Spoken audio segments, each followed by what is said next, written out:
Hey, what's going on everybody? In today's video we're talking about Modern Warfare 2's new feature in the gunsmith, weapon tuning, and how to properly use it. Alright, let's get right into it. Alrighty everybody, so weapon tuning is an attachment proficiency that unlocks after you max rank one of your weapons. For instance, the TAC V has 21 weapon levels, so after I completed the 21st level, I unlocked the weapon tuning feature. Now what this allows you to do is go into specific fine-tuned detail, and for instance the Merc foregrip gives you hipfire accuracy, recoil steadiness, hipfire recoil control, aim walking steadiness, but it takes away hip walking speed and aim down sight speed. But when you go into the weapon tuning attachment slot, you can either adjust your aim down sight speed slightly, you can get a little bit of that back since it took some of it away, or you can just max out your hip fire accuracy and you're going to lose a little bit more aim down sight speed. So for me, I'm going to max out aim down sight speed so I get a little bit benefit back, so that way I'm not aiming down too slow. And out of these ones, hip walking speed and hip recoil control, I'm using the TAC V, so I'm going to be running around a lot with it. So hip walking speed would be better for me in that one. I don't really plan to be hip firing the TAC V. Now if we go over to the muzzle, uh, aim down sight speed, aiming stability are some cons, and vertical and horizontal recoil are some pros. So if we go to tune it, we can either tune the gun kick control or the aiming idle stability, which that's really not important. That's just when you're aiming down sights and you're not moving anywhere, you're just, you know, looking at a target. So I don't really care about that. We're going to max out the gun kick control.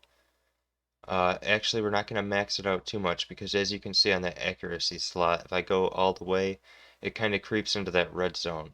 So I'm going to tune it ever so slightly so I have max recoil and, oh whoa, we're getting a little wild right there on the left side.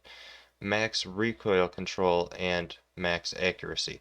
And I'm going to want to focus on recoil stabilization over aim down sight speed because I have other attachments tuned for the aim down sight speed, and that would be the grip. We get sprint to fire and aim down sight speed with the grip, and we lose recoil control. So we're going to want to buff the recoil control just a little bit, and that's why I did that on the muzzle over here with the recoil stabilization.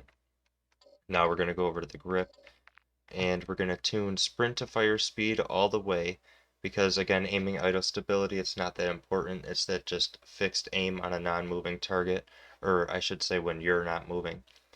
So we're going to go sprint to fire all the way up, and aim down sight speed we're also going to max out all the way as well. Because recoil, we have other attachments benefit towards it, so we might actually, we're not going to take it too far in the red zone, we're going to just stop it right there. That looks good. And like I said, the laser, the ammunition, and the drum mag, those three attachment slots can't be tuned, so there's nothing to go on there.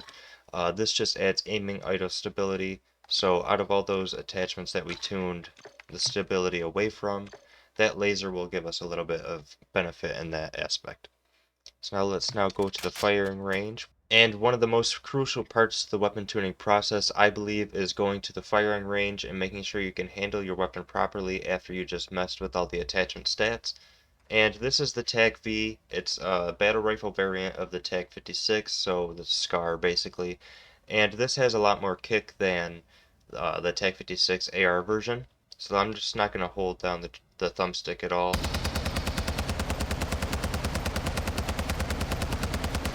And we're skyrocketing. Alright, so like, for this, I recommend just burst firing. A couple shots, keep them on target, boom, boom. You know, strafe back and forth so you don't really have that aiming idle stability, you know, negative factor that we tuned our attachments away from. So if you strafe back and forth and keep your target on shot, that won't really matter. And that was a 2-shot kill. I mean, these guys don't have armor if you're looking for Battle Royale, but this is a very solid weapon. Again, I will show you guys the build. This is what I run currently at this point. You don't really need a suppressor for Warzone. You don't show up on the minimap, so I would kind of shy away from that. maybe for DMZ, but uh, the laser, the 50 round mag, and I'll show you guys how I tuned it again.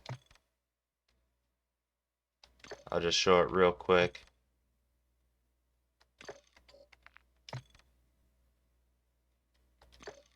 Alright everybody, I hope you enjoyed the video. If you did, please consider subscribing to the channel for more daily Call of Duty videos coming your way. Alright, thanks for watching. Take care.